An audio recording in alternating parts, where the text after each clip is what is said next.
Hello, everybody. Happy Sunday. We made it through another week. Hallelujah. Uh, we are here with Gypsy Road today, learning Bigfoot, and I'm so excited to learn Bigfoot from you because I know you've had a lot of guests on. You've talked a lot of Bigfoot. I cannot wait to dive in to learning Bigfoot with Gypsy Road. Let's see, we've got Gary Spikes, Senior in here. Misty. And Misty, Christina Bell, and us so far. Us. And us. So, welcome. Thank you guys for getting me on. I appreciate it. Well, and I love your water, by the way. Yeah. It's a magical drink. Look at that. Look how magical that water is. Where do you get one of those cups from? I want magic water like that. You know what? Every time we go to Costco, my wife always has to buy water cups. It's her thing. Oh, I got a whole closet full of glass cups, whatever it is. But this one just happened to be green, and I forgot that technically I don't have a green screen on, but my setup for StreamYard is set up for the green screen. That's so awesome. It's very cool. I may just incorporate that into our show anyway, and every once in a while I'll just pull up a green card and look, she disappeared. Could have some real fun with it. But yeah, absolutely. Thanks everybody for hopping in. Thank you for everybody who's coming in just now and who's been hanging out with us all throughout the entire process. I see a couple more people popped in. Bigfoot Anon, Danielle W.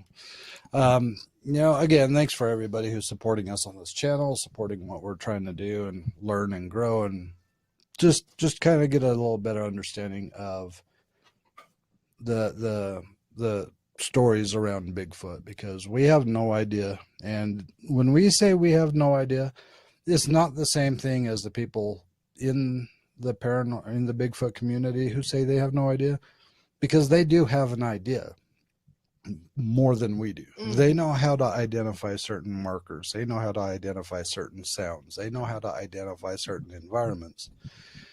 We don't. We walk into the woods and we hear a tree knock, we probably think the tree's just falling over on its own. We don't know. But we are learning, and we're trying to learn the safest way possible for when November comes around and we go with Kerry Arnold to do his next documentary. So, which we're so excited for. And we are actually going to, and I always say the wrong state, so Oklahoma. I always want to say Arkansas for some reason. But we are going to Oklahoma here probably in about, I don't know. I'll have to find out. What day it is today. But we are going out there, and we are actually going to be hooking up with a few people who are experienced in the Bigfoot community, and they are going to let us go out there and film them and kind of see how they operate and what they do, and how it all comes together, and it'll be good training grounds for us. Yeah, that's awesome.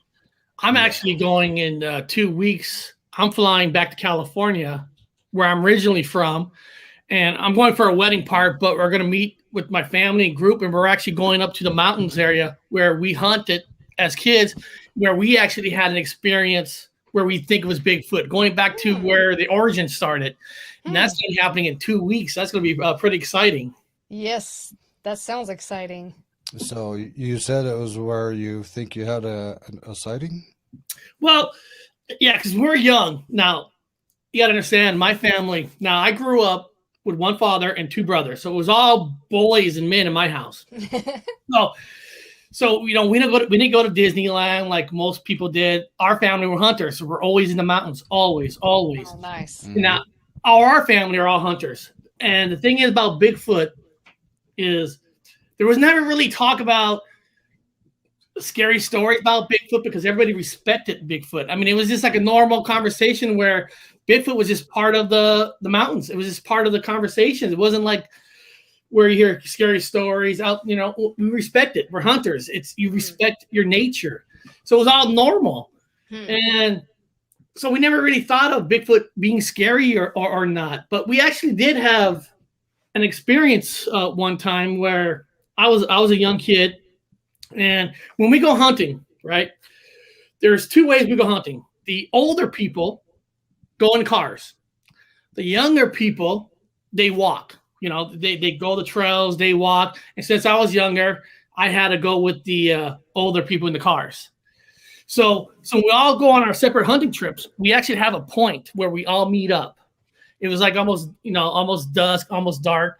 So we actually met up with the team, and they all got in the car, and we were driving back at night.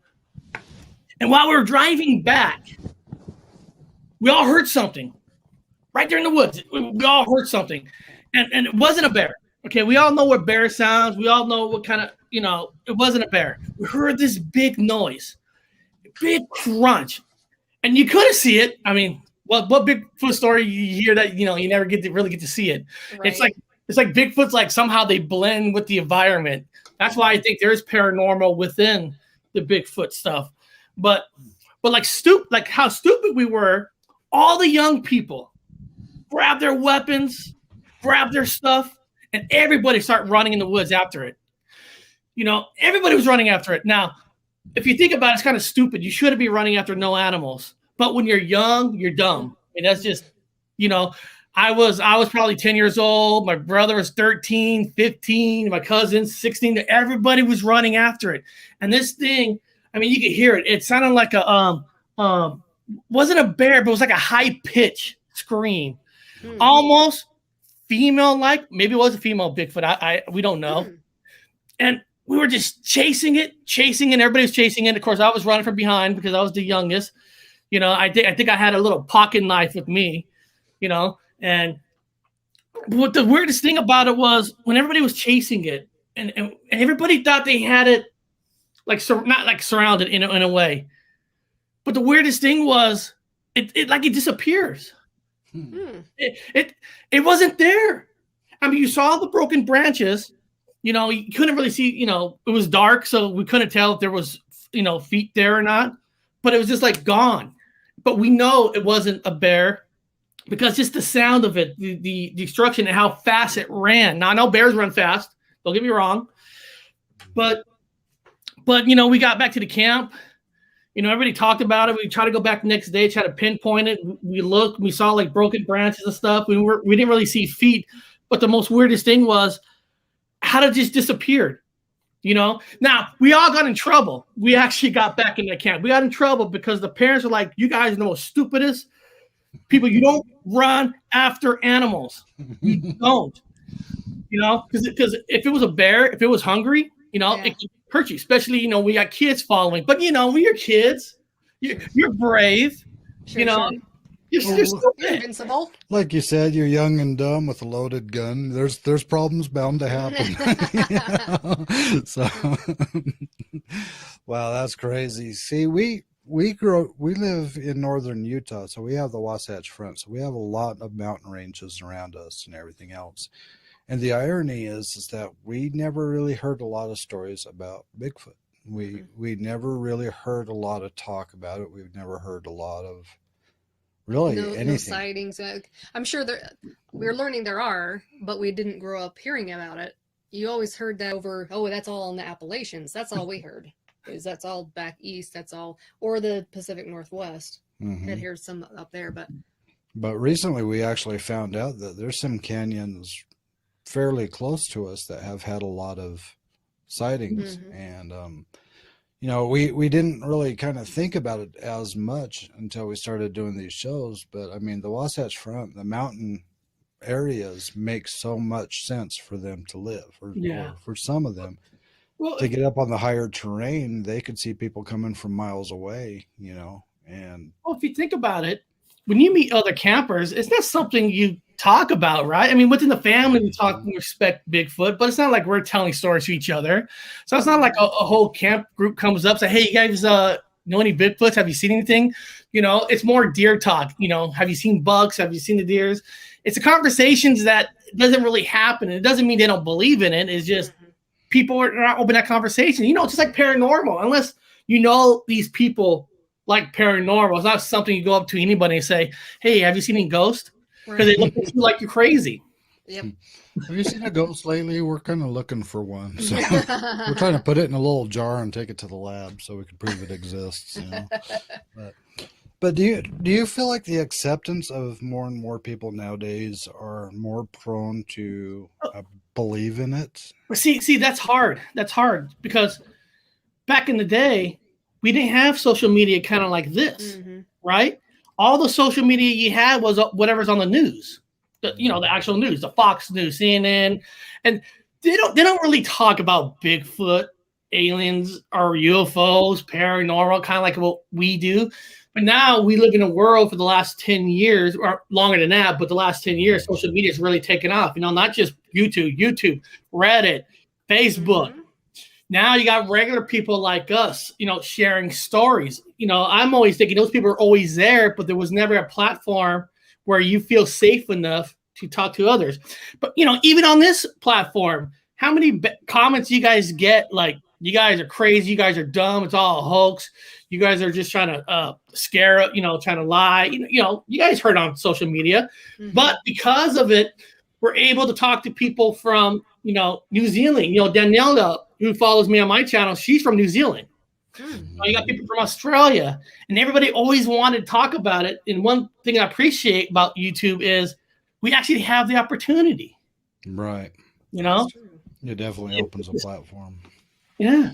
I think, like I said, it's always been there. It's just now we got the platforms. Yeah. Yeah. Well, the reason why I asked that is because we come more from a ghost hunting style background. And a lot of times I accidentally use the term a paranormal background, but Bigfoot, UFOs, all those things still fall in the paranormal title. But we come from a ghost hunting background. And I mean, when we were younger and we were growing up, we were always told it's all in your head. Don't talk about it. That's not accepted. And with the internet or not, it seems like more and more it's become more accepted in our local area as well. But it seemed like it came more from the TV shows than anything else. You started getting ghost hunters out, and you started getting ghost adventures out, and you started getting paranormal state out, and and all those shows are designed for entertainment purposes. So they have to have something exciting happen in each episode for people to continue to watch their show. Some people, they may be naive enough and watch those shows and think, oh, they're real. This is how it's done. But I think if people really want to pursue the reality for like the ghosts and stuff, they need to research people like Ed and Lorraine Warren. They need to study people that actually conducted the research long before TV shows and things like that made up. 100%. So the same thing should be said with the Bigfoot community. They should look into people who were researching it and studying it and exploring it long before the more recent explosion of talk and conversation about it, because those original researchers, they were fighting an uphill battle because everybody was telling them they were wasting their time. Everybody was telling them they were nuts. Everybody was telling them they're crazy. And they didn't have the support system that people have now. So they had to fight harder. They had to struggle harder. They had to work on their details even more. They had to be very, very accurate on how they explain things, how they express their opinion on certain situations, and what people do with that information from those experiences and those situations. And, finding platforms like, or finding people like Carrie, who is somebody who had an experience, has no interest in going out and pursuing it and finding another one, but he's more motivationally driven to have a platform for people who have had experiences with them, to have somewhere where they can talk openly about it, not be criticized, not be shunned, not be treated like they were just up in the night and they were drunk or on drugs or something like that, but be able to open up and share their experience and at least be able to get it off their chest in a community of people that listen, understand, and to a degree believe. No, I agree. I love the names you said. Ed, Lorraine Warren.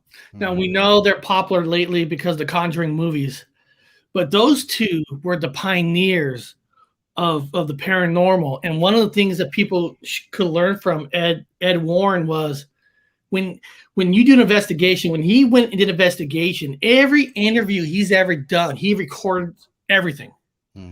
And it was just so awesome because like he recorded a cop in one of his cases. Because I actually have a website called gypsyroad.live. And on my website, I actually have a section on the paranormal and actually do a story on Ed and Lorraine Warren. Mm-hmm. Because when Ed did recordings, he asked, I remember one of the cases, I can't remember which one it was, he asked the cops, moving chairs. And they all say they have. But then the very next day on TV, they said they had no experiences. But Ed's like, no, he's wrong. I got it right here on tape. That's the things you learn from. That's the things I love, that research, not just research, but record, take a book, write everything down, because the media people will get to these certain people the next day, say, hey, you can't say that. People are going to think you're crazy. And if you got everything written down, of course, video, of course, in his day, it was VHS tapes or those big, I forgot what you call those. Reels. Yeah. But that's how you do it. And you can learn a lot from them. You don't need all these fancy equipments. Maybe some of you do, but just the old-fashioned way, recording and seeing it. And God, I love that you guys mentioned those two, because those are the pioneer. Because I always been into Bigfoot when I was young, but I was really into the paranormal. I love the paranormal and just study all the cases that Ed and Lorraine did. She's a medium. Mm-hmm. Learning about her gifts, and she's done some TV shows on herself. She was on Paranormal State a couple times. Yeah, that's right. Mm-hmm. And that wasn't too bad. I mean, all TV shows, like you said, they spice it up with the music and all that. Mm-hmm. Let's ask you guys something about that. Me and my daughter, she's 14, but my daughter, she loves horror movies. She used to sit there with me, and we used to watch Ghost Adventures from the beginning. But she was like, Dad, they've been on for like 10, 12 years now. Why are they always scared of a new voice? Couldn't they be immune by now? Because like you guys, so when you guys started paranormal, I'm sure when you guys heard voices or something, it startled you. But don't you get a point where you're a little bit immune unless something like grabs you? Well, for me, I'll answer first. For me, I cannot. I feel bad. I'm asking you guys questions. No, that's good. I cannot compare myself to Ed and Lorraine Warren in any way, shape, or form. So I don't want people to have that misconception. Yeah, they're the queen of kings. But I've came into the paranormal field with tech-minded, equipment-minded, cameras, recorders. The equipment behind me. Marianne had came in more with the sensitive approach and picking up on energies and the vibes and things like that. And so when I started getting into the paranormal field, when I first started getting my feet wet, I was telling myself either one of two things is going to happen. One, something's going to happen. I'm going to scream like a little girl and run the hell out of there. Or two, something's going to happen and I'm going to charge right at it. And what I found is that when we were on investigations, I was so hyper-focused on the investigation, things didn't really startle me as much. It was a little bit startling, but I was so hyper-focused on what I was doing, hyper-focused on my environment, the sounds, immediately trying to debunk certain noises, trying to, go through the process. I remember the first time I saw a full-body apparition. I saw it down at an end of the hallway, and I just stood there and I stared at it. I was with two other investigators at the time, and we didn't freak out. We didn't scream. We didn't go, oh my God. We didn't do anything. We all stood there and stared at it for what seemed like a good couple of minutes till it turned sideways and walked into one of the side rooms. So I think when you're actually there for an investigation and you're not just there for a cheap thrill, I think you get so hyper-focused on the situation that it's not as scary as people think it is. Granted, when your adrenaline slows down, you go home, you're going through your footage, and then you start seeing creepy faces or hearing creepy sounds and stuff like that. That's a little bit different, especially when you're reviewing your footage in the middle of the night and your house is dark and you're by yourself. That creeps me out more than being at the haunted location at the moment, to be honest with you.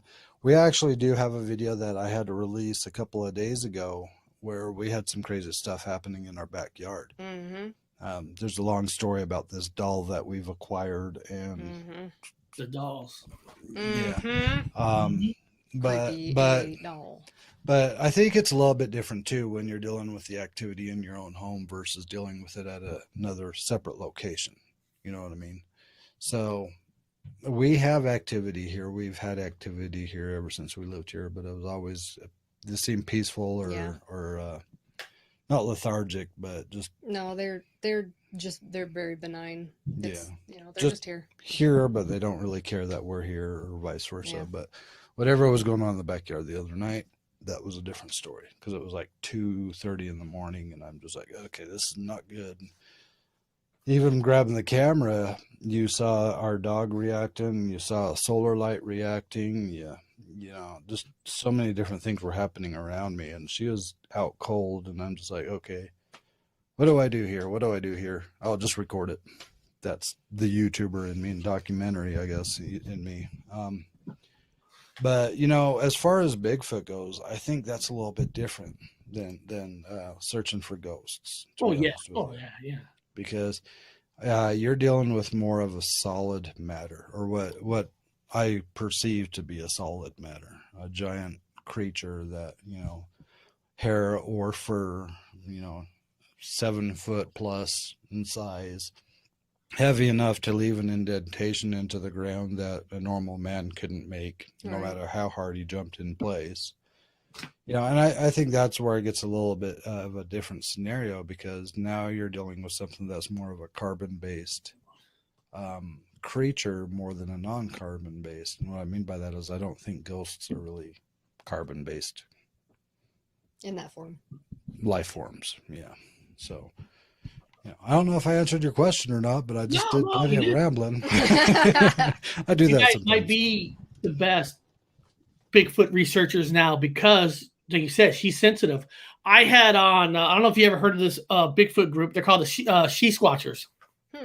They've been on my channel 3 times. They're an all-female Bigfoot research group back in the Midwest. Okay. And wonderful girls. I mean, just wonderful. I had them on because it was so interesting talking to these 3, because before they were Bigfoot researchers, they were actually paranormal investigators. Wow. And one of them was even a clay medium. And what's great, they said when they start to research Bigfoot, they could sense, Bigfoot. They're telling me about how we're learning how, a lot of times there's been a lot of cases now that whenever there's a Bigfoot, there might be some orbs. That's why you got to have the cameras and all that. And that's very interesting. I love hearing stuff like that, because when you bring that up on another Bigfoot channel, anything about paranormal, some of these people on these channels like, get the hell out of here. I don't want to hear anything. I don't want to hear about orbs or UFOs. But when you talk to some Bigfoot people that actually are open up to it, and some of them were actually paranormal investigators, it's kind of like the best kind. I mean, on my channel, we show footages of them hearing noises, hearing crackling, and then seeing like orbs flying around that area.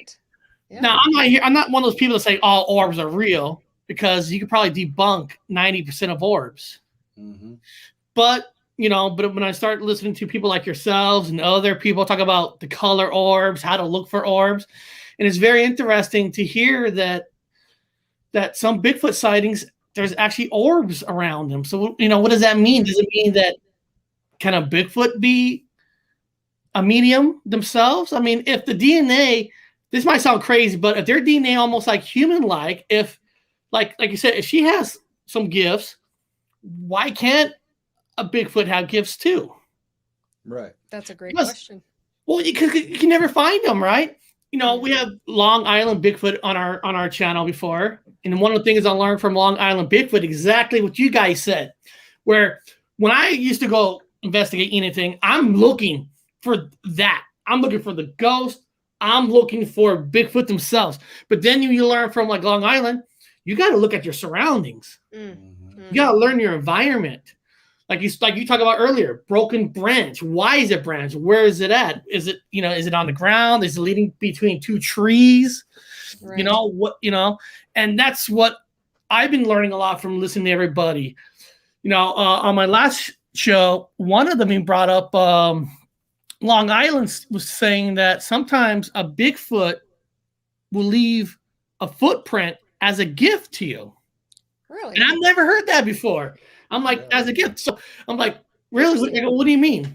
Long Island Bigfoot was explaining that they want you to know that they're there, but they just don't want you to see them. I'm like, I've never heard of that, but I guess that kind of makes sense, though. Start leaving an apple in the footprint. A gift for a gift. Yeah. Real quick, I want to say thank you to Mike's Adventures for that super sticker. Thank you so much. Yeah, definitely helps us a great deal. So thank you. Yeah, but that's why you listen to all these other channels, because you're learning so much. You know, and is that shade? You know, is that a Bigfoot behind a tree? And then then I learned that the first thing you should always ask is, well, who took the footage? Who has the camera? Does he know the woods? Because it makes a lot of difference, right? Because if you see a shadow behind of a tree, if a person who lives there, who knows that area, knows is different, then you got something. Yeah, and a lot of the topics between Bigfoot or Yeti and ghost hunting is very, very similar. And I used to say all the time, and I guess I kind of still do, if you had the perfect experience ghost hunting, if you had the camera rolling, if you had multiple cameras rolling, and you caught an apparition going across the room and going through a wall or something like that, and to you there's no doubt that that's actual hard solid proof that ghost exists, you show it to 10 people, 8 out of 10 people will tell you how it was something other than a paranormal experience. And so I kind of feel like the same thing can easily happen with searching for Bigfoot. If you're there in the moment and you're hearing the noises, you're picking up on the energy, you're seeing the signs, and you kind of just know, and especially somebody like Marianne, you just kind of know. And no matter what you capture on camera, no matter what you capture on an audio recorder, no matter what you capture anywhere else, you show it to 10 people, I honestly believe 8 out of 10 people will look at that and dissect it and say, well, no, it was probably this. Because it's easier to dissect somebody else's footage than to dissect your own sometimes, because you were there and there's variables that are in your mind that you haven't communicated with people. You hear certain sounds in a certain pattern, but you can't really explain what the sounds were or what the pattern was. You know that the way that the shadow was moving behind the bushes was in a very unique way, but you can't communicate people why it was unique. Right. All you could say is, I saw the shadow moving behind the bushes in a unique way. Well, people can't really picture that in their mind of, what do you mean unique? Was it bouncing up and down? Was it down low? Did it swoop up?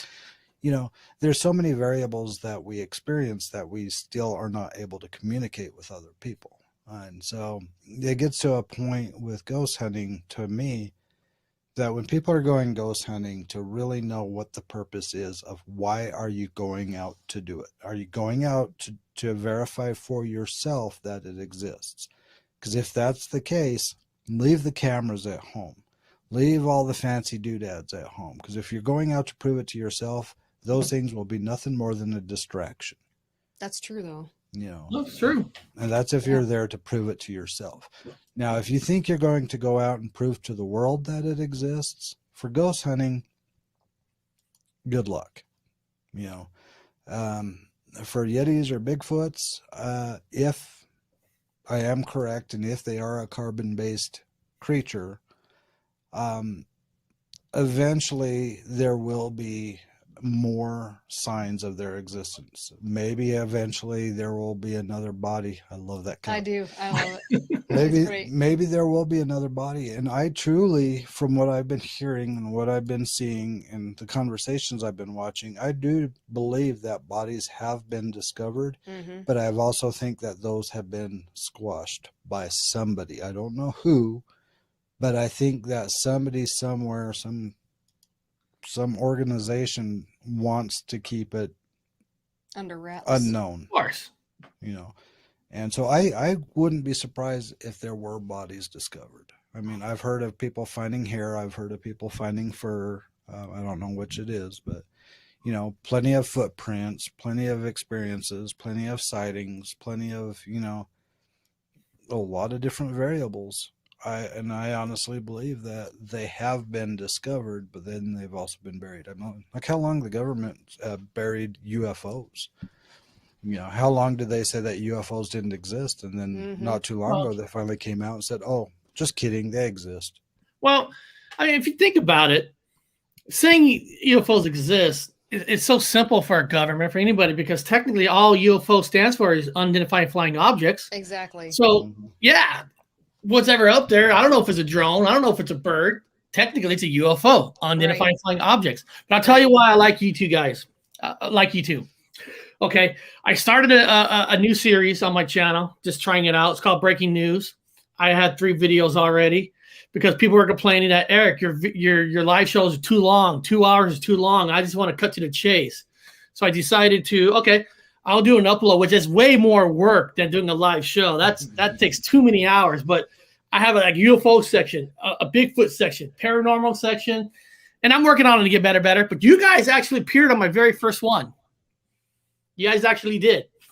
But so, guys, if you guys want to check out my Breaking News first one, that Long Island research about the 1 foot gift is actually on that video. But the section of the video I picked on you guys, I gotta know this. You guys were driving to Texas, and you decided to stop at a Texas cemetery. Mm-hmm. You know, and I love that. You know, you're not like, let's go to the Conjuring House. Let's go Billy Mackey's. You know, you're stopping everywhere. And then you were crawling over the wall, which I freaking love it. And you found these bones. I'm thinking to myself, wow, what chances are finding a cemetery? Because I used to live back east for a little while. I lived in Maryland, Frederick, Maryland for a while. You know, East Coast, New Jersey. You know, they have all these wonderful, huge-ass cemeteries. Mm-hmm. But we found this, like, long-ass bone. And did you guys ever call the cops to see what those were? Did you ever figure out what those things were? We did report them, but they never followed up with us afterwards because we were driving through. Just traveling through. So we phoned them. We let them know because if you remember on that video, there was a pair of shoes sitting on the inside part of the fence. And that's kind of what triggered her to that area. And they looked like they had just barely been there. Like there was no stuff in it. The one was like this long. Mm-hmm. But I mean, even if it wasn't human, who's leaving those bones there? Right. You know? I don't know. And she was hearing stuff and moving there around. Was definitely something back there when before I jumped over, and I was like, oh my gosh, I don't. I had to show some of those clips on my Breaking News because I'm like, this is wonderful because this is the investigation at its best.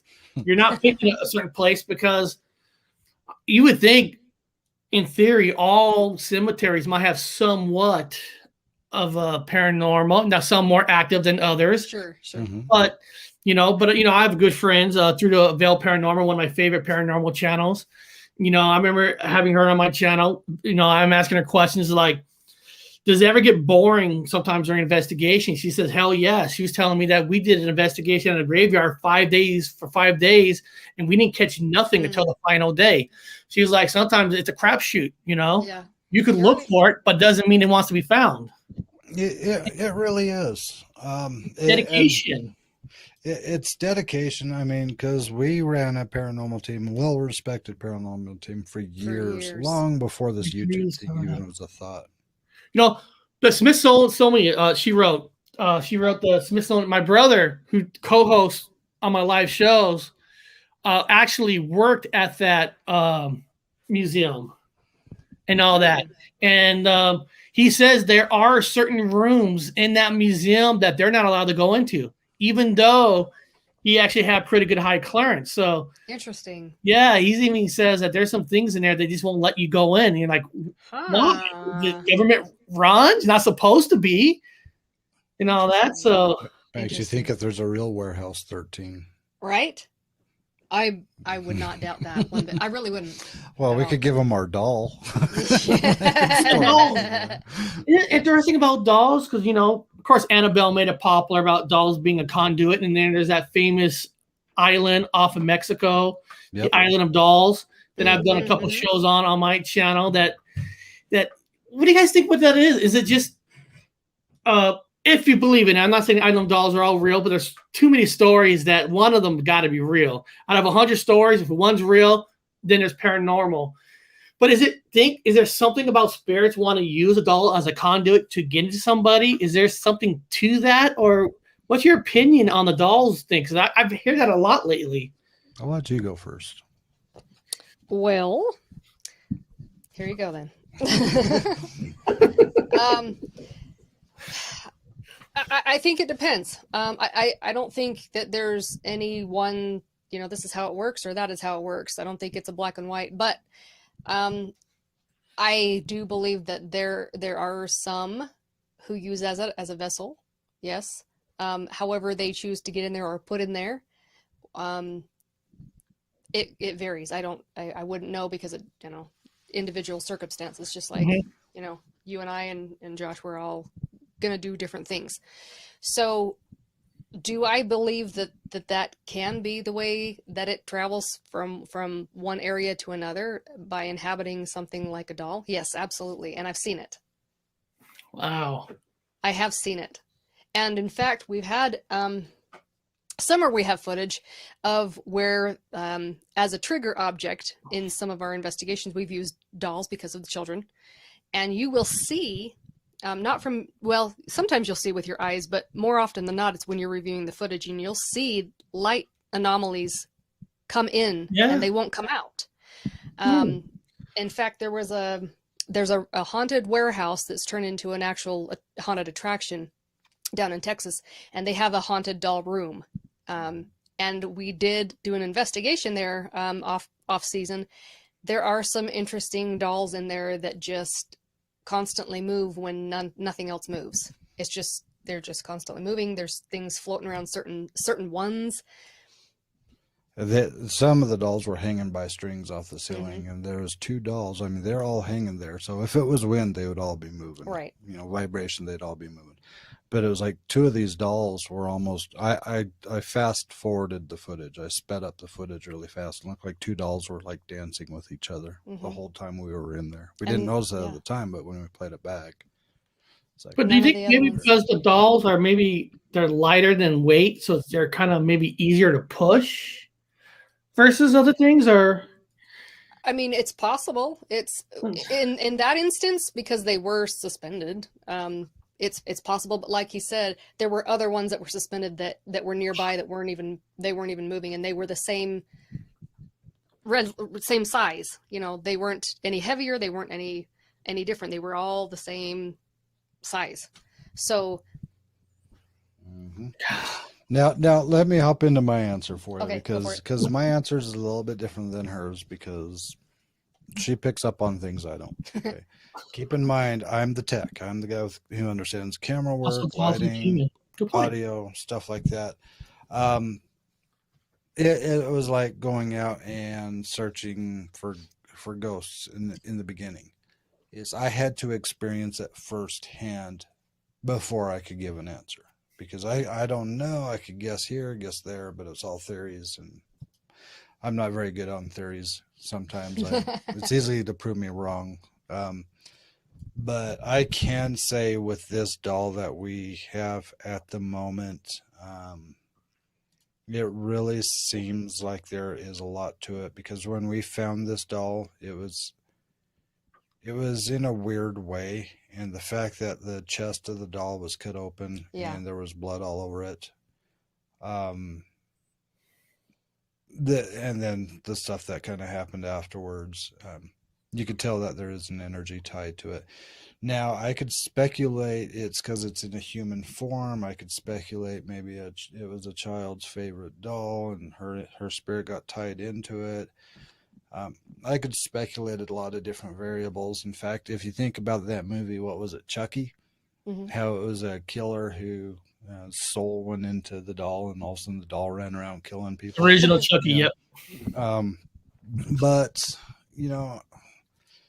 the original Annabelle, Which is a Raggedy Ann doll. Yeah, exactly. And I have one of those. Because see, that's where it goes into, what would I do if I had the opportunity to go and inspect and interact with that doll? I would absolutely do it without any concern in my mind. There's the other one. What is it? Something James the doll or Robert? Robert the doll. Same thing. I mean, I know they have that in a case, and you have to ask it for permission before you take its picture, or otherwise bad things will happen and stuff like that. I would go and interact with that doll. Yeah. Because a couple of years, well, not a couple of years, I'm getting old, but quite a few years ago, we did a Paracon, and we brought somebody in who had what she claimed to be an extremely haunted doll. And she had the whole story behind it, and she was very well respected, been in the community for a long time.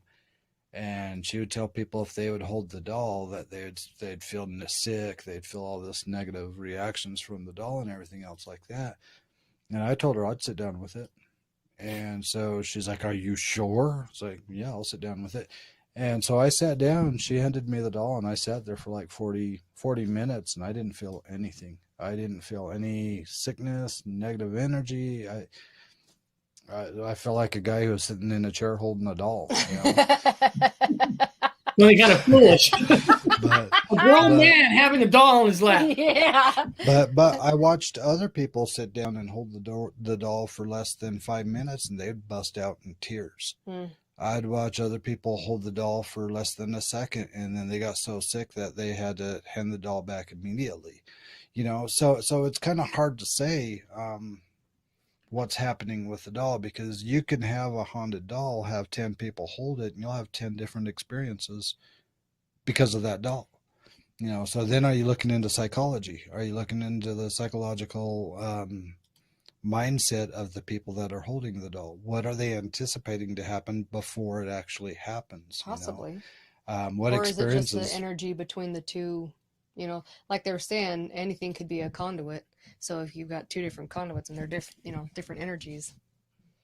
But isn't that weird? I know what you're saying, because I've been to a couple haunted places where people have been there, they all felt something, and I go there, nothing. I'm like, am I the person that everything just wants to go away, and no ghost, no nothing, and then look at the Bigfoot world. You hear stories like we had a one experience, but since then never ever had an experience. And you hear certain stories that people seem like every other week they are seeing something, they're hearing the noises. It's like, is it the energy they feeling you? Why is it not me? For myself, probably like you probably get frustrated, like, why can't I see it? Why am I not having experiences other people? Is it the energy? Because I know I believe in it.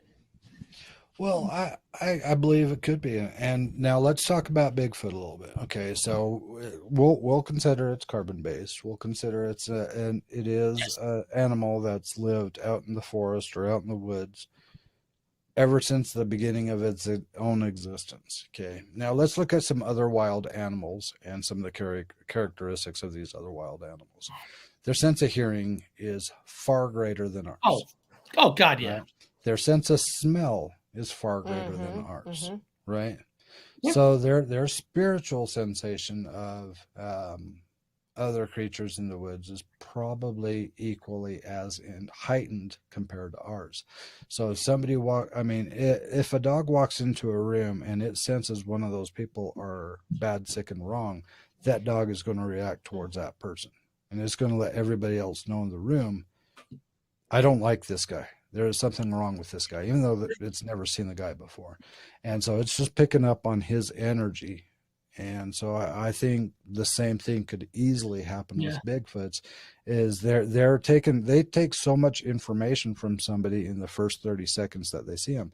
They can sense all kinds of different variable smells: cologne, cigarettes, vape, the stuff you use to wash your clothes. You said it. We smell. You and I, we probably smell, and they don't want to be around us. Right. And you've heard stories about cats and dogs that sense diseases and cancers and and all this stuff inside people. Like, we're not even talking external smells, we're talking internal smells. So they know. Well, I mean, with the sea squatchers, they told us that sometimes when they do an investigation, they have a man with them, nothing happens. But when a man's gone, it happens.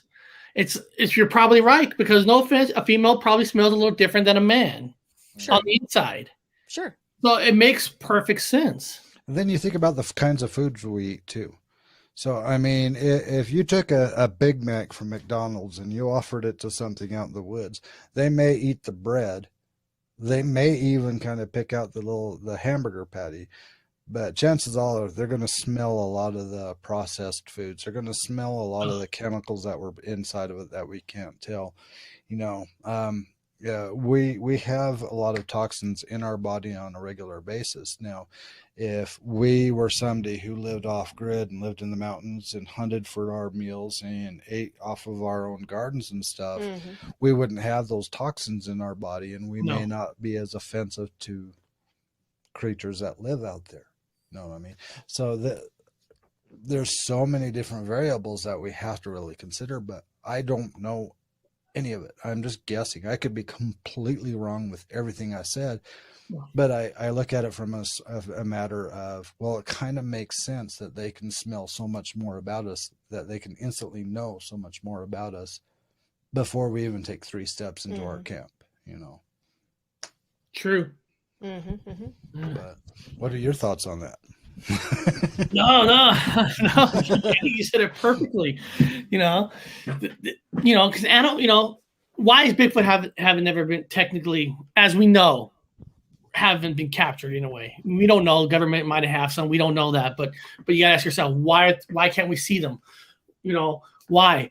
Because they know you're there. When I see some of these footages, like there's that one footage that says NUTV, whatever, and it shows like Bigfoot walking. And you could tell that's a big ass hoax, because if you're standing with the camera, that Bigfoot would never look at you. No, that Bigfoot will know you're there. He's either going to look at you or he's going to run away.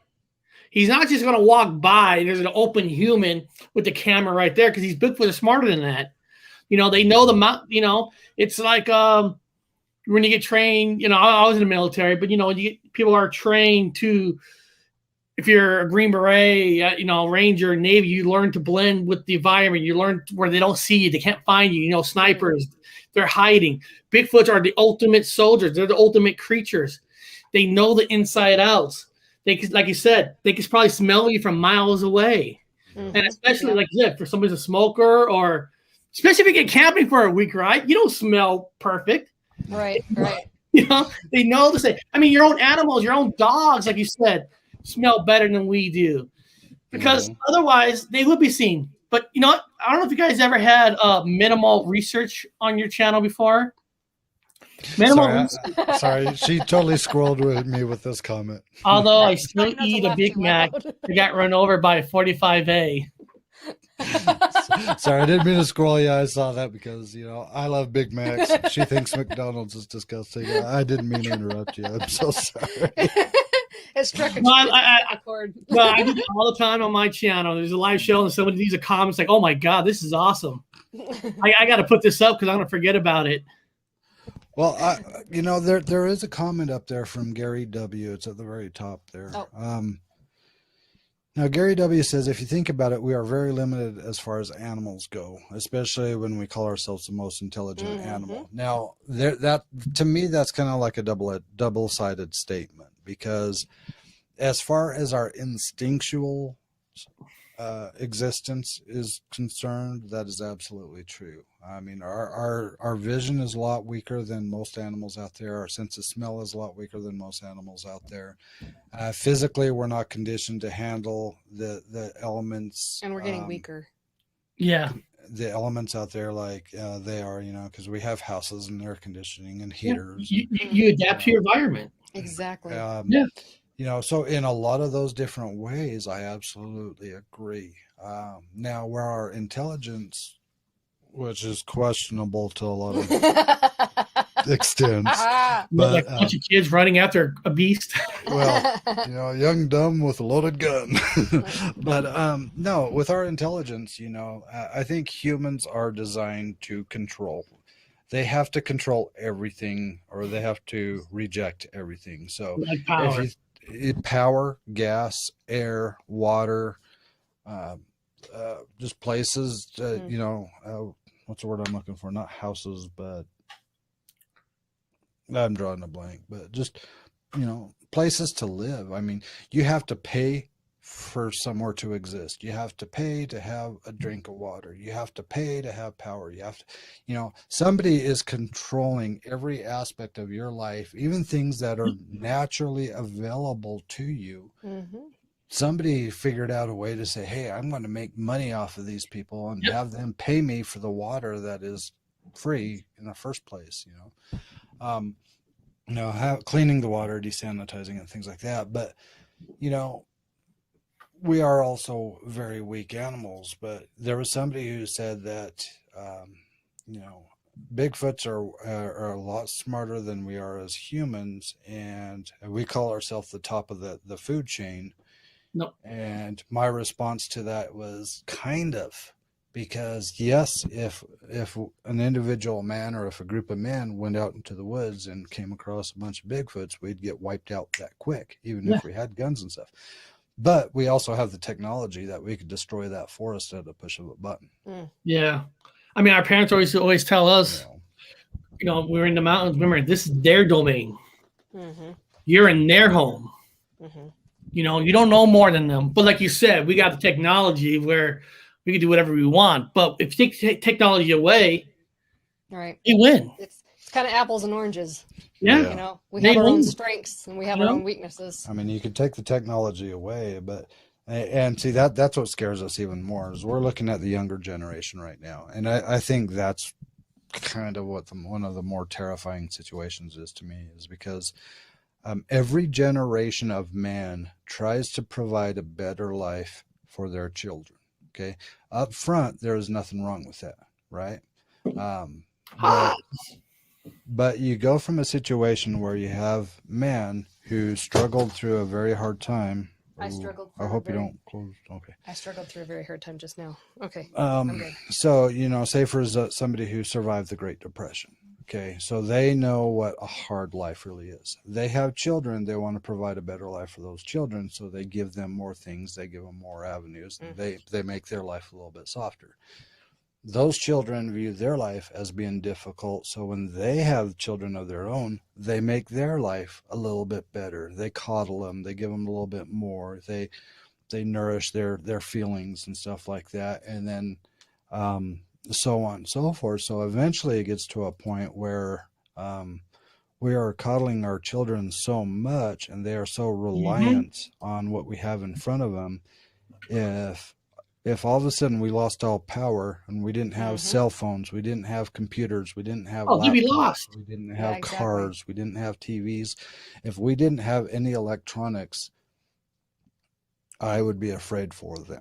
I mean, I think our generation would survive. I think we would be able to be just fine. We'd know how to build, shelter. We'd build weapons. We were outside as kids, We'd hunt. You're 100% right. I asked my son the other day, get this is funny. I go, hey, Ace, I need you to take out the garbage. His question is, well, how much are you going to pay me? Right. To take out the garbage. Right? And I was talking to somebody about music in the 80s and 90s, where it used to be an investment for people who like music, because if you like a band, an album comes out at midnight, you used to go stand in line, get the album, open it up, read the lyrics. You made an investment. You go see the bands live because it's all investment. Nowadays, nobody goes midnight buy things. They download a song for 20 seconds. They either like it, they move on. I mean, It's a fast-paced world where there's no more investments. I asked my son, because I got tickets for next year, not this year, for Def Leppard, Poison. Asked my son, wants to go? No, they don't want to go out no more. They rather watch it on. I'll go with you. I want to go see it. What's that? I'll go with you. I'll take it. I go. Chilling me at home with the dog. For Def Leppard, yes, I would. Well, I'm a mailman. of course, the date's been moved back, to next year now. I had these tickets from last year, but it got moved to next year in August. But that'll be awesome. But there's no more investments that kids have to make anymore, like we did. Remember the days we used to take a road trip, get everybody together, go to a concert, get drunk, get stupid? Kids don't want to do that. They'd rather have beer, talk to friends on playing games. They'd rather drink their Red Bulls and eat their Skittles. Red Bulls, yes, yeah. But I gotta tell you guys this. We had Manimal Research on my channel. Actually, they've been on my channel 3 times. They're an awesome Bigfoot research place. And the very first time they came on our show, they were showing us a video where they were researching Bigfoot, and they actually had it on film where above their camp, a military vehicle came up, pulled up to front of their camp, and they went to the military people. Say, hey, what's going on? Oh, we're just checking things out. Well, the military people stayed a night out there, and they had it on film. And the next day, the military group told them they had to leave. It's like, why? Was there something out there? What are they doing? And you learn that you never know who's watching. They're there. They're watching. They don't want. We did a show on Friday. What would happen if you capture a Bigfoot? What would happen? People who are trying to kill a Bigfoot, they're trying to research it. You'll never know because they'll take it away.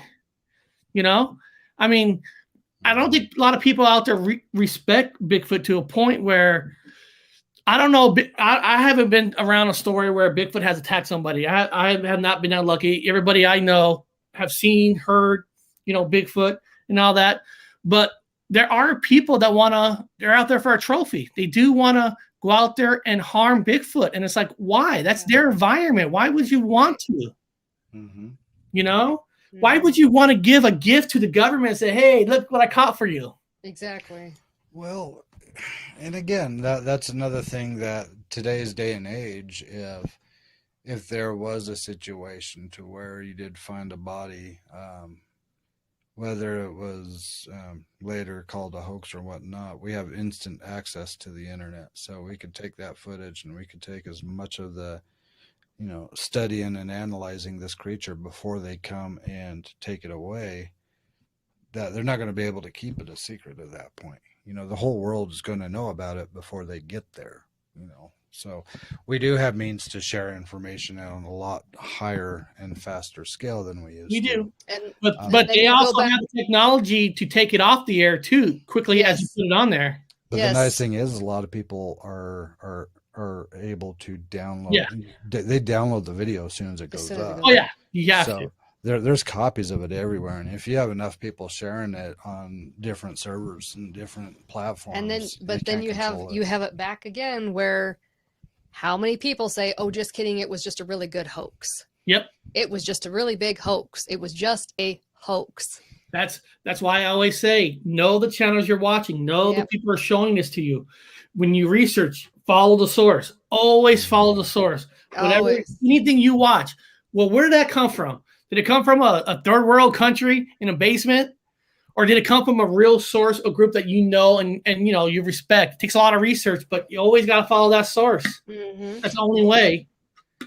Well, another question too that I have to ask myself is, what would they benefit from by covering it up? What would be the big secret that they're trying to keep from society? Control of what? I mean, we have so many different wild animals out there already. Why are they controlling? What if you want to study the DNA, the antibiotics? You want to study, is there cures here and all that? They don't want you to know that they're sticking needles, taking blood out, how their bodies work, because there's people want to know, does this thing have a gift of life? Can it extend your life? Can it cure something? They don't want you to know that they're operating on them. What's inside their bodies and stuff. Why did they not say anything about UFOs? Yeah. Well, again, this is a question. I know. It's a question.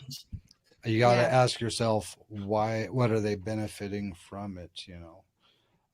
experimentation. Maybe there is something about their DNA or their blood work or something that could completely destroy our economic structure that we have in place. I mean, the medical field is designed to keep people sick and continue to treat the sickness. They're not designed to cure the sickness. We all acknowledge that. We all know this. No, they got to It's make an money. unfortunate truth. The only way they make money if you're sick. Right. Mhm. So if there was something out there that would actually cure the disease or cure the illness, suddenly they're going to be out of business.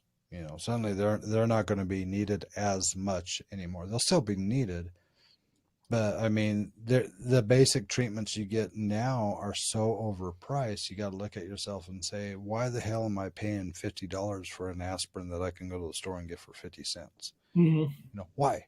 Why am I paying that much for a Band-Aid? You know, and our daughter is very, very well versed in Band-Aids. So Oh my gosh. she can get a little scratch and need I got 3 kids. Band-Aids are expensive. But I Yes, mean, they are. it does just raise a lot of questions of what is it that they would actually benefit from by keeping it a secret, you know?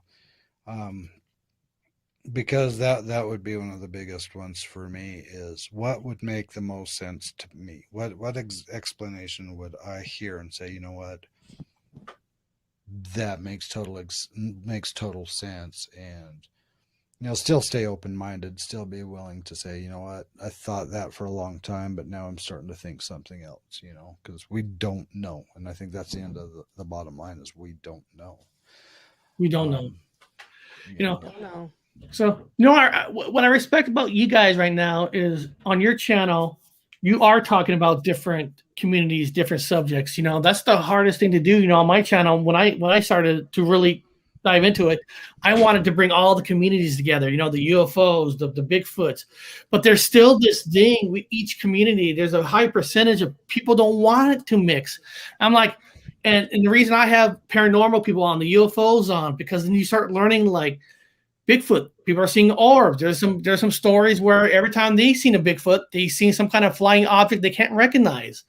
You know, why would you not want to hear everything? I just don't understand that. But I appreciate you guys are not afraid to do that because, you know, you hear people on YouTube saying, if you want a successful channel, you need to stick with one subject. Mm-hmm. And when you go different subjects like we do, we're technically hurting ourselves, but we want to learn. Right. And that's exactly it. It is, the audience is ultimately what makes or breaks any of our channels. Because if we have an audience and, like, for example, they're into these Bigfoot conversations, they're into these shows, but then they see us make a video of playing a video game in the middle of the night and spooking ourselves out, the chances are they're not going to watch. Right. And they're going to be confused of why the hell am I watching? What is this? This isn't what I subscribe to, you know? But the thing that I'm trying to educate more, and the thing I'm trying to get more people to expand their mind about is, for the longest time, you hear the term, I'm a paranormal investigator.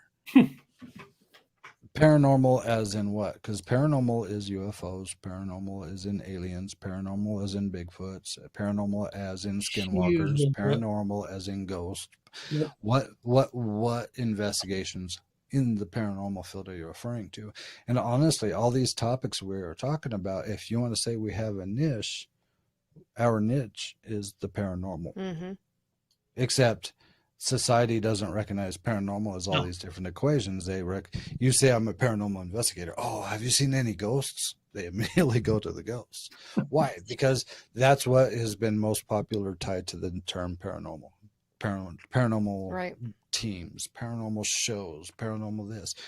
It's all about ghosts. And people don't associate it with the other aspects of what paranormal really is. People haven't really taken the time to look up what is the definition of paranormal. The unexplained. Okay, ghosts are unexplained, but then again, so is Bigfoot. Otherwise, we wouldn't be here talking about it. No. So are aliens. Otherwise, they wouldn't be talking about it through centuries. You know. One of the things about us, though, and hopefully it's okay to mention it.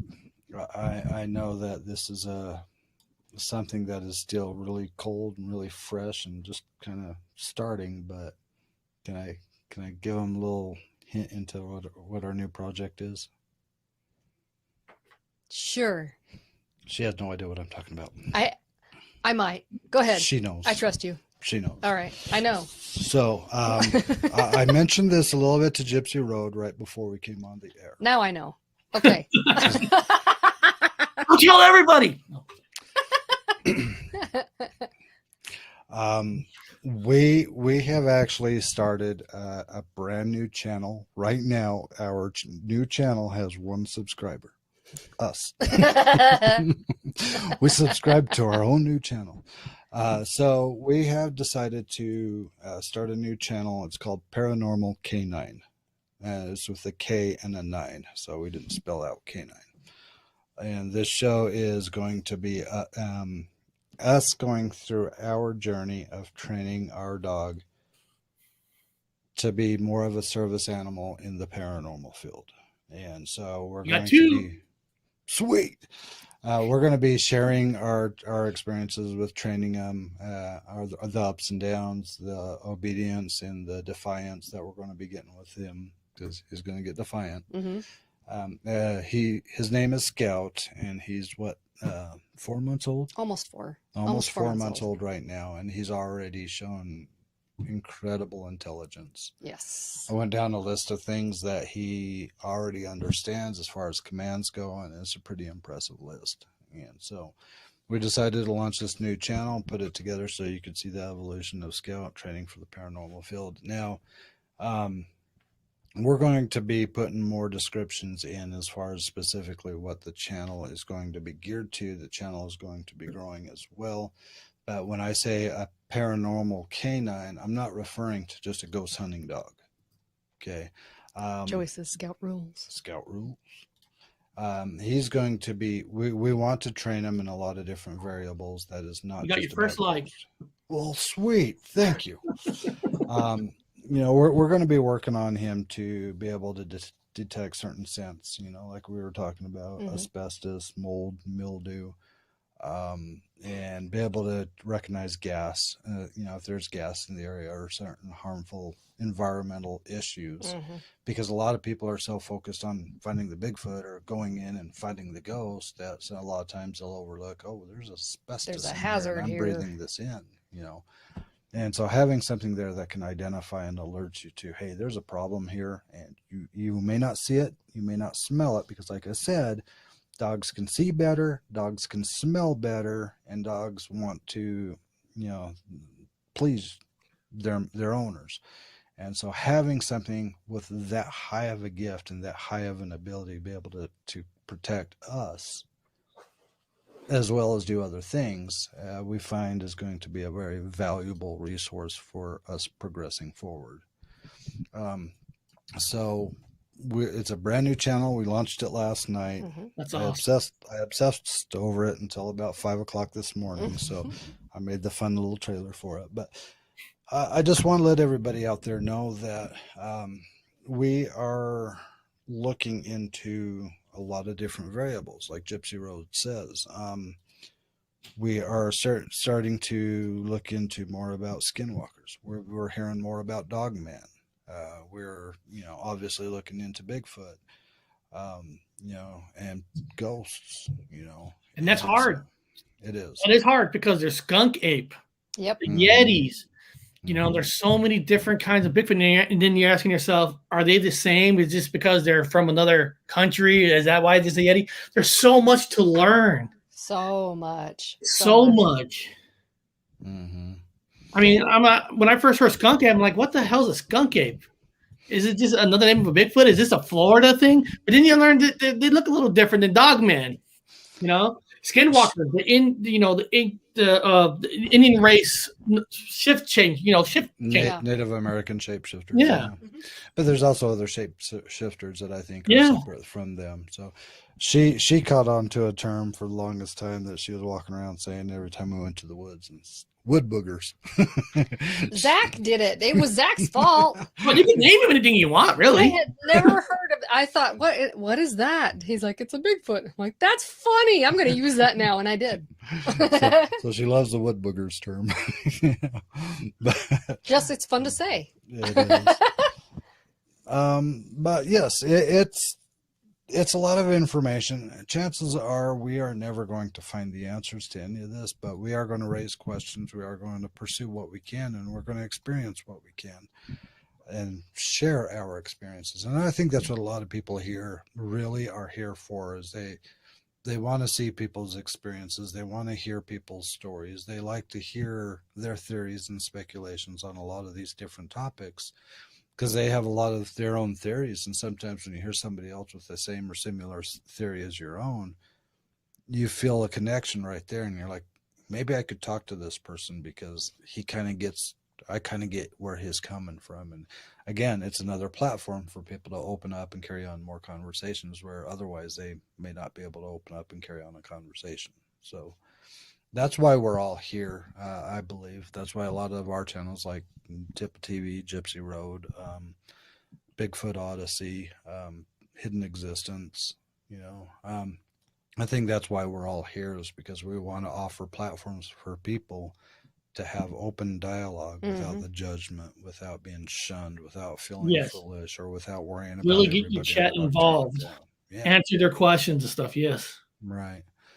Unfortunately, I have neglected to watch a lot of what was happening in the chat because I've been in my zone, I guess you can say. But it's hard. It's hard. It's hard sometimes. It is hard sometimes. You want to respect the chat. You want to make sure you bring them up, and then you're talking, you're doing this. I mean, it's a lot. So what I do want to throw out there for the chat is, if you're okay, let's give it another 10 minutes, and we'll let the chat throw up any questions they have for Gypsy Road. Yeah. And we'll go ahead and ask those out, and then if you guys want, let's get Gypsy Road back on the show again sometime in the future. Of course. I know. Sometimes I feel like we just scratching the surface. Oh, absolutely. So much, because I love the paranormal. I always felt that some of the answers that I'm looking for life is in the paranormal. And like you said, the paranormal means everything. Mm-hmm. I am not a super religious kind of person, but it's kind of weird, right? Because my grandpa was a minister. Mm-hmm. He used to build furniture for church and all that. I used to go with him on it, but I've never really been a religious kind of a person. But I always felt like, I don't want to get into heaven or hell, if that's real or not. But is there an afterlife, right? That's always a question. Is there life after death?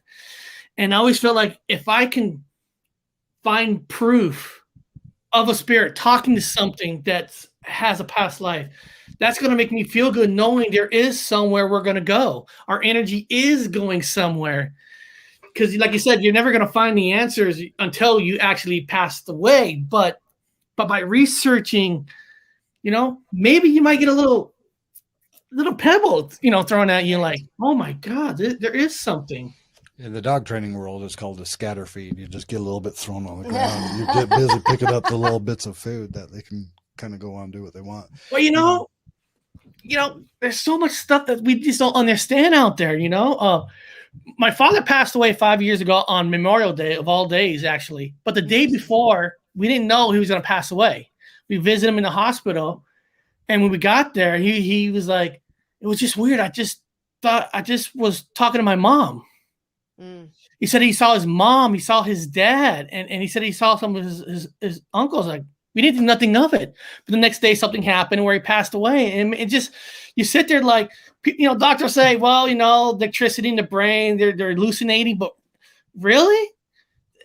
But it really makes you think, like, is there something there? And I'm not going to get all the answers doing these shows, but me hearing people talk, me hearing people from the chat telling me their stories of what they have seen or heard, it kind of makes you feel like, I think there is something out there, because I'm hearing it from real people. Because science can't explain everything. We need science, but science cannot explain everything at 100%. It just can't. Well, before we pull up this question, okay, never mind. Okay, go ahead. I was going to say, before we pull up this question, I do just want to make one more statement about the spiritual aspect of confirmation about the spirit world. I still think that is walking on very thin ice also, because if it is ever proven beyond a reasonable doubt that After death, there is another plane for spirits and life to go to. I could see a lot of people who are dealing with hard times or dealing with rough situations That's true. would be more likely to commit suicide because they just want to move to the next plane because they know it's not the end at that point. They know, oh, I'll just go on to the next plane. And then that could open up a whole other can of worms. I'm not guaranteeing that would be the case, but you got to think that would be a possibility because when there's a lot of depression, a lot of people go into very dark places. Oh yeah. And when you go into those dark places, I lost my brother 2 years ago because of it. Yeah. I'm so sorry. So that's kind of what I mean about walking on very thin ice when you're looking to prove that, there is the next level or the next plane of existence for us, is because, again, you could be hurting us more than you could be helping us. And maybe that's part of the reason why they only interact as much as they do, is because they don't want to say, yep, it's real. So once you pass away, you get to go to ice cream and soda pop and, hey, I want ice cream. You don't want that. You don't want that. So no, that's a good point. Definitely a good point. Okay, let's hop into that question that you got.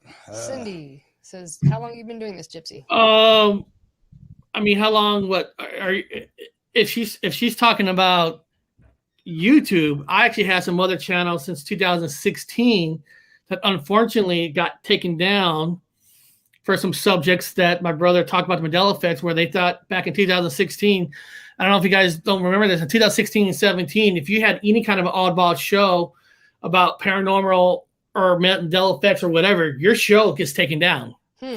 And so I started Gypsy Road because all my other channels got taken down. And when I actually started Gypsy Road, it was just something for me to mess around with paranormal. My very first video, I was trying to, believe it or not, I was trying to possess a doll. Yeah, I was just having fun. I made my own Ouija board and did it on air. But then what happened was my brother came down from the UK. His channel got a strike, so he couldn't do live shows. So he said, hey, let's just do a live show on my channel. I got one here. And we did it, and people started watching, and and it just continued. So the Gypsy Road channel that's been around for 2 years, but it's been around since 2016. Like I said, Bigfoot stuff, that's been there since we were a kid, in our family, just respecting the nature, respecting Bigfoot, respecting all animals, and in the paranormal, I've always been interested in the paranormal. Now, I have never been part of a paranormal team. I never, if I did an investigation, it's always just me and my brother. But when we did investigations, don't get me wrong, we never had equipment. The only thing we ever had was a camera, and that was it. But sometimes that's all you need, right? You just need your eyes and your ears. I didn't have to have all those devices that most of these shows got, those energy things, the lights go off. I don't even know the names of those. Well, that's why I said earlier, it's a matter of what you're going into it with the intention of doing. Channel down. Oh, wow. Yeah, you got to be careful with channels, Now, anytime you bring up the word Mandela effect, of course, everybody's like, oh, you're off the rocker. But see, in 2016, the reason I really got into investigation was my brother one day goes, hey, have you ever heard of the Mandela effect? Like, what the fuck is the Mandela effect? It's when things change. You have a different memory. Like, what? And all that. And then we started doing shows where we start asking people, what do they remember? And then you start saying, wow, there are hundreds and thousands of people that actually have seen things a different way. And it's just so fascinating to me. I'm not here to say it's real or not. Don't get me wrong. But it is fascinating doing those investigations and learning that people do have different memories. I'm not saying there's a reason why for them, but it is fascinating. Yeah. Question, out of all the paranormal legends, which do you believe the most? It's all the other paranormal legends. What I believe the most? Man, I don't know. That's a deep question, right?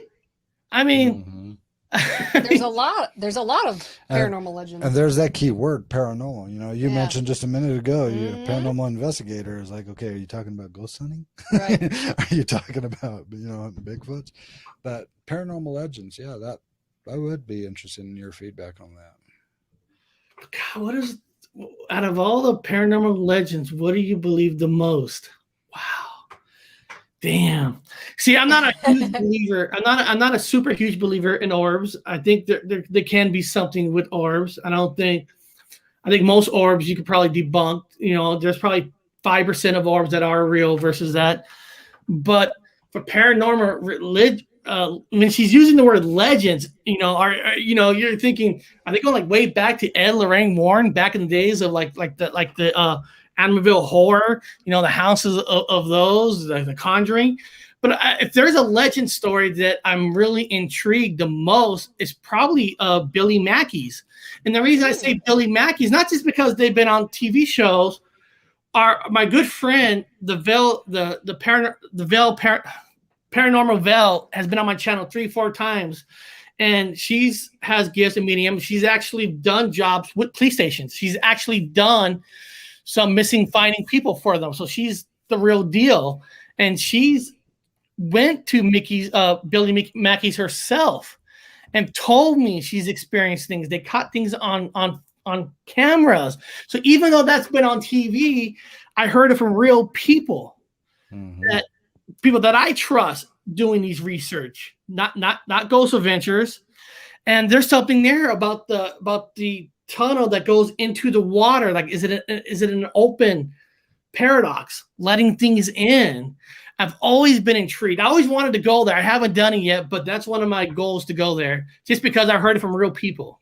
Damn, I love your energy. I do too. I love it. I love listening to If this. I'm talking too much, I apologize. No. This is good. This is good. But we will take this last question. We don't want to take up too much of Gypsy's time. But the last question here from Joey Hayes. Any opinion on the Montauk Project? And the effect it had on people.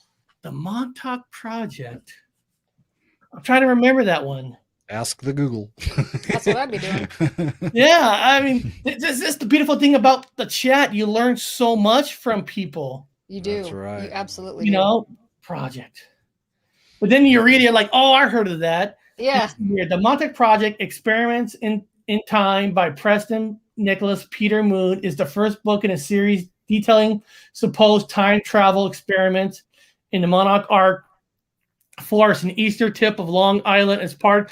Isn't that the Philadelphia experiment? I think they're talking about. I'm not sure. I think the Philadelphia experiment is considered the Montauk Project and all that. I'm gonna have to look that up too. Yeah, and to be honest with you, I don't want to give this person any false thing. I'm gonna have to look into that. I tell you what, Joey Hayes. I tell you what. I'm gonna do a show this Friday. I do live shows on Monday, Wednesday, and Friday. On my show this upcoming Friday, I will do it on Montauk Projects. Bring it on there. We can learn it. Everybody can learn it. Nice. And that's what sometimes that's what I do, guys. I ask people from my chat. I go, hey, what should my next live show be about? And they'll bring out a subject. And it's awesome because we'll learn it together right on air. So awesome. This Friday, I'll do a live show on Montauk Project. Nice. I don't want to give a false answer. We all appreciate that. Yeah, I mean, that's what people respect. If you don't know, don't pretend like you know. And that's a cool thing about it. It's the Philadelphia Project. One thing that I did want to cover briefly before we could close out the show, though, is I mentioned, Missy Bowers wants to know what time your show will be. On Friday. I do, because my kids are in school, I got to drop them off, pick them up. It's 11 a.m. Pacific time. Okay. Very cool. But what I was saying is that with my experience recently with our backyard and the way our dog was reacting, the solar light, the barking, the weird experience, I started looking into a little bit more about refresh, of course, more than anything, about shadow people. And there was actually a movie. I totally forgot about it until I came across it again. And it's called Shadow People. And it was actually based on a true story. Really? And it was about a radio DJ who did a nighttime show, had a caller call in during one of his shows, and this caller was claiming that he was seeing shadow people in his room and the activity and stuff. And of course, everybody blew him off, right? It's like, oh, yeah, you're just imagining it and this and that. And the next day, the DJ gets this package delivered on his doorstep with all these drawings and all these notes and everything else. This guy had been documenting what he was experiencing. Sound familiar? And he left all this documentation on this DJ's doorstep because he wanted the DJ to open up everybody's mindset about these things to know that they were real. And this kid called back the next night and was like, "Did you get my package?" And the DJ's like, "Yeah, I did." And, he starts talking a little bit more to this kid and finds out he's 17 years old. And he's like, "Well, where are your parents?" "Well, my mom works nights, so I'm home alone." And he's like, "Well, do you need to talk to somebody? Do you need to get somebody to come over?" He's like, "No, it's okay. I have a gun." And the DJ's obviously like, "What, you have what?" He's like, "I have a gun." And then he starts saying, "I see them. They're back. They're back. They're moving around."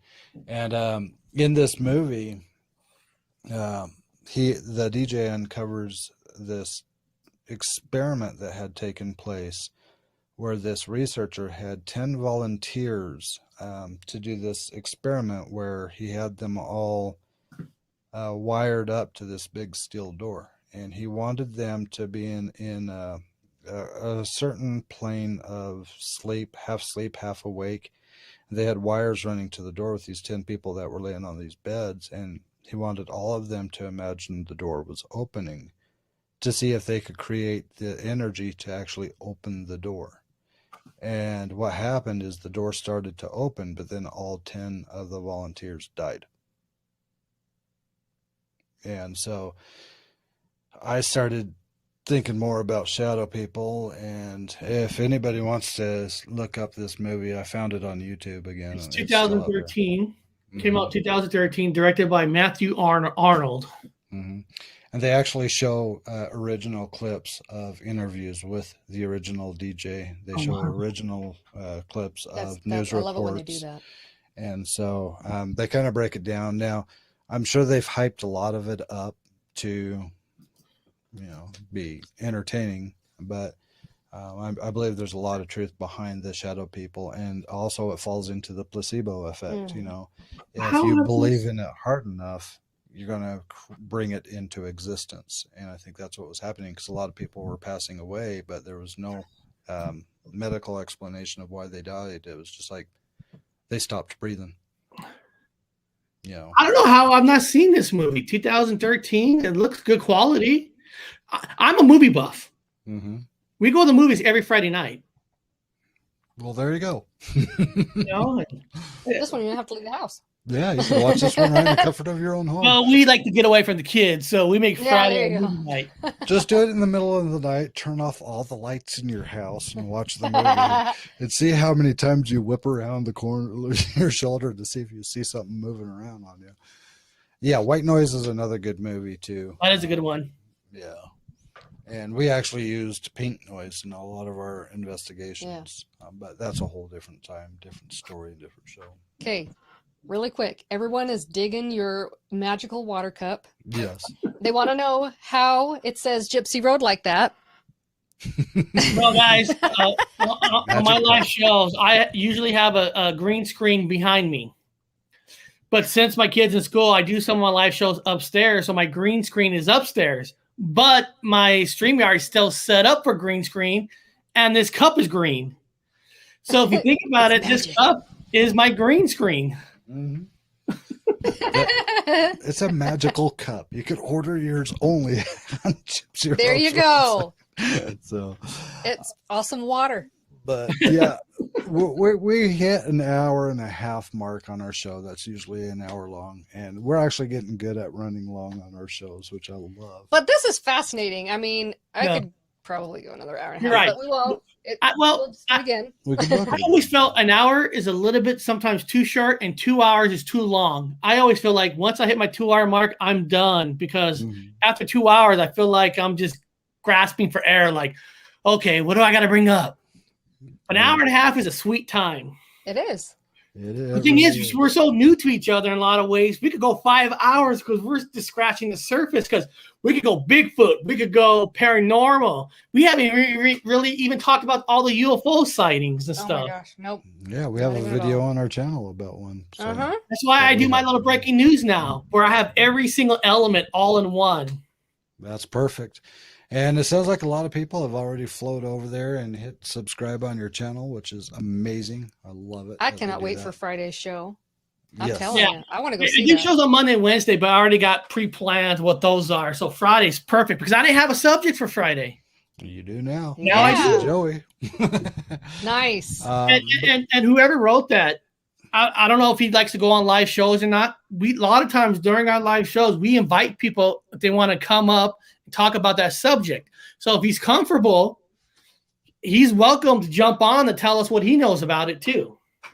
No, I believe it was Joey Hayes. Joey, right? and he's in the UK, I think. So that's We have a lot probably of better UK time people anyway. that watch us. Yeah, that's probably a really good time. Yeah. My brother lives in the UK. That's right. I There you forgot. go. So again, with everybody who's hung out with us tonight, thank you for tuning in. Thank you for sitting in and interacting with us and sharing your information. Go over to Gypsy Road, hit subscribe, binge watch his videos, because he has a lot of really cool ones. And I think you'll even find an interview of us somewhere in there. Yep. Where he had us on the show and talked with us about a few different things. And if you... Oh, Ireland. I was wrong. Sorry. Ireland. And we Okay, talk go about ahead. everything. We could start on a subject and totally go off to a whole different subject. Which I feel right at home doing.